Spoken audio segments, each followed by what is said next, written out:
And we're back. Yay, we did it. We drove up to Boca to not have any more of the technical difficulties. So this is the Birth Talk Show. I'm Paulina Splechta, birth photographer.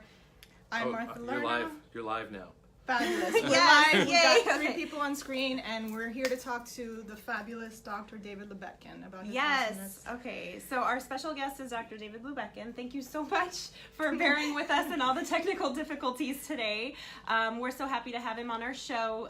He has the 3rd lowest C-section of OBGYNs in South Florida.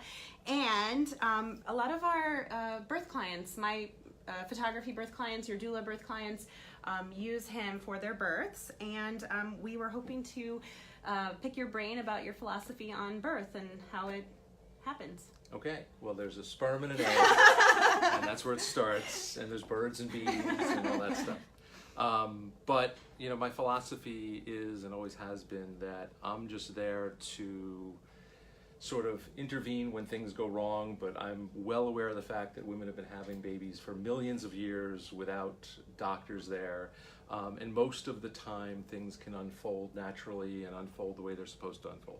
And when things start going astray, that's when we step in and, you know, and can take control of the situation.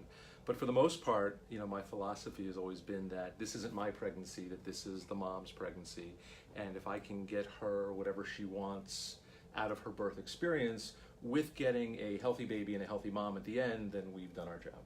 That's Awesome. awesome. That's beautiful. Yeah. I love it.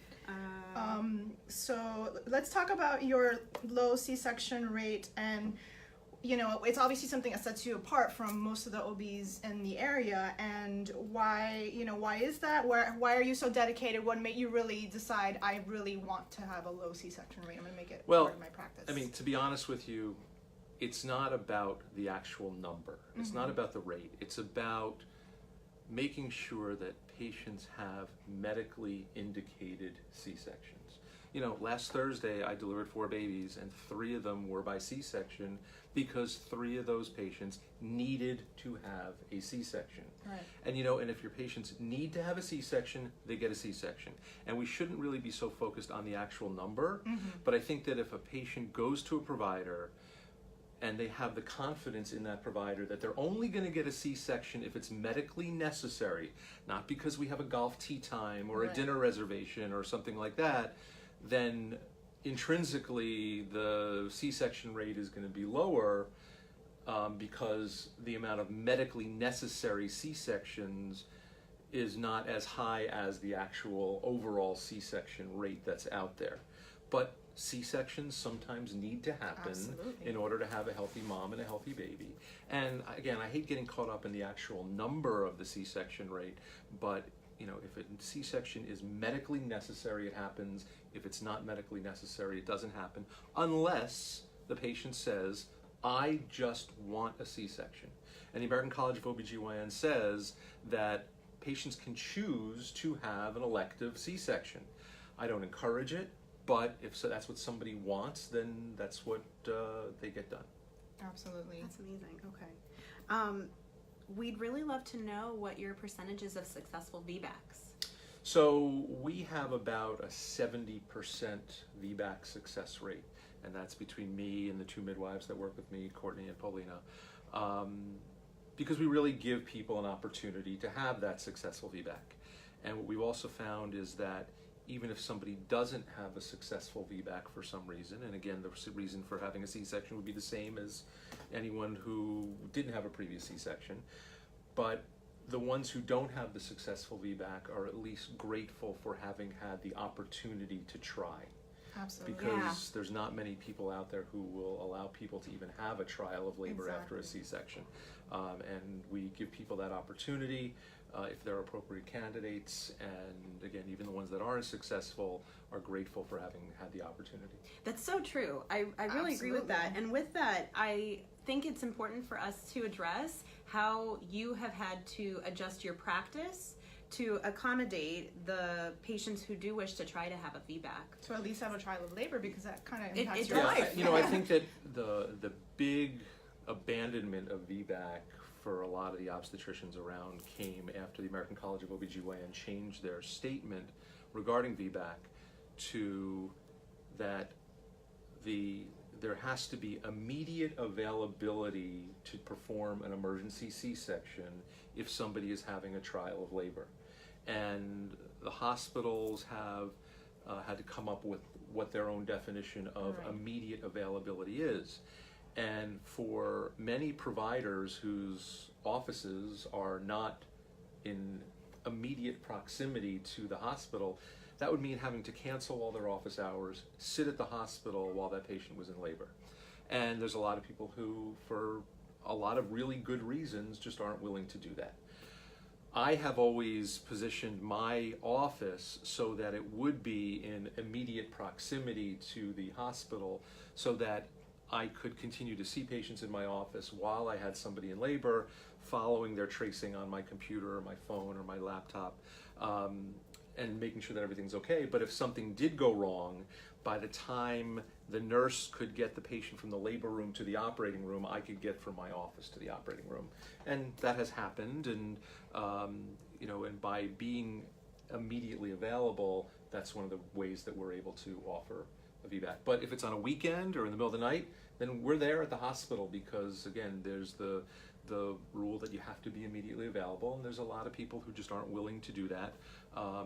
But we are, because we think it's the right thing to do. And to piggyback off that, how does anesthesia fall into that equation of immediately available? Do you have to be like in So the hospitals have anesthesiologists that are on 24-hour shifts, and when there is a VBAC in labor, there is an anesthesiologist there immediately available. There is the immediate availability to perform an emergency C-section if it's needed. Our hospitals here in Boca.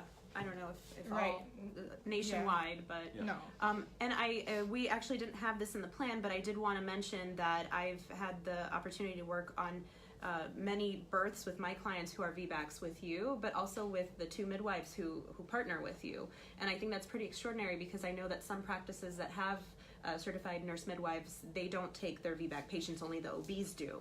Well, because even when one of my midwives has a VBAC patient in labor, I still need to be immediately available, so that if there is the need for a C-section, then I'm available. So even if it's in the middle of the night and they have a VBAC patient in labor, I'm at the hospital. I may be asleep in a call room, but I'm there immediately available. Do you have to limit the number of VBACs that you can take? We don't, just because we haven't found that it's too many. There's some patients who have a first C-section who just want a repeat C-section. Right. And there's some patients who seek us out because of the fact that they want to have a VBAC. Awesome. So speaking of that, in your words, who is eligible for a VBAC, and what are the things that you need to have checked off your list to be even considering having a VBAC if you want one? So one of the things that we always try to do is to talk to the patients about why they had a C-section in the first place. I think that it's a little bit different when somebody pushed for 3 hours and couldn't get out a 5-pound baby versus somebody who didn't even have a trial of labor because the baby was breech. So there's different situations, and what we tell people from day one is we're not promising you a vaginal delivery.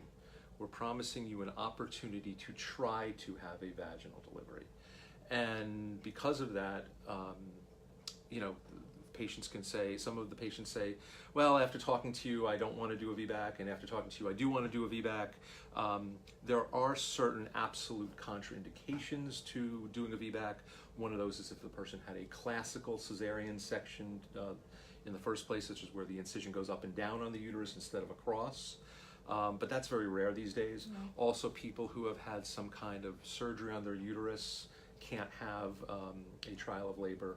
So there are some medical reasons why people can't have a VBAC, but for the most part, we'll let people try. Okay, that answers our next question too regarding the C-section.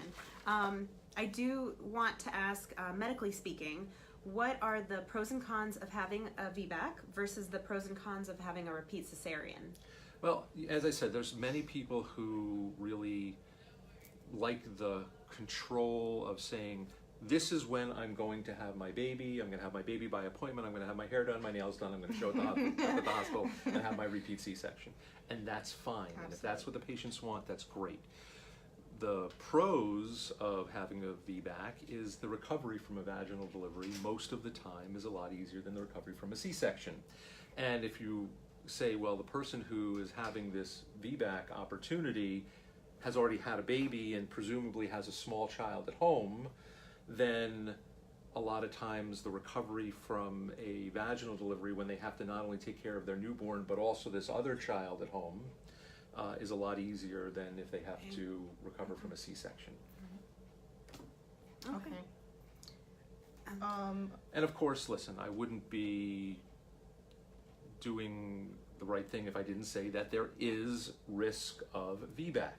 It is small. There is a risk of uterine rupture. There is the risk of catastrophic outcomes. It's small, but it's a real risk. We have seen it. But I don't think that the risk is as large as people make it out to be in the general public out there. But you know, there are risks associated with VBAC. We have our patients sign a special VBAC consent form stating that they understand that there are increased risks related to having a VBAC. And if they choose to pursue it, then we'll be very supportive of them. But there's inherent risks to having a repeat C-section as well. There's inherent risk to having a repeat C-section. There's an inherent risk to everything. pregnancy. Exactly. You know, pregnancy, childbirth is not without risk. Exactly. Okay, good to know. And But if it goes well, you get a really cool prize at the you end. do. That's awesome.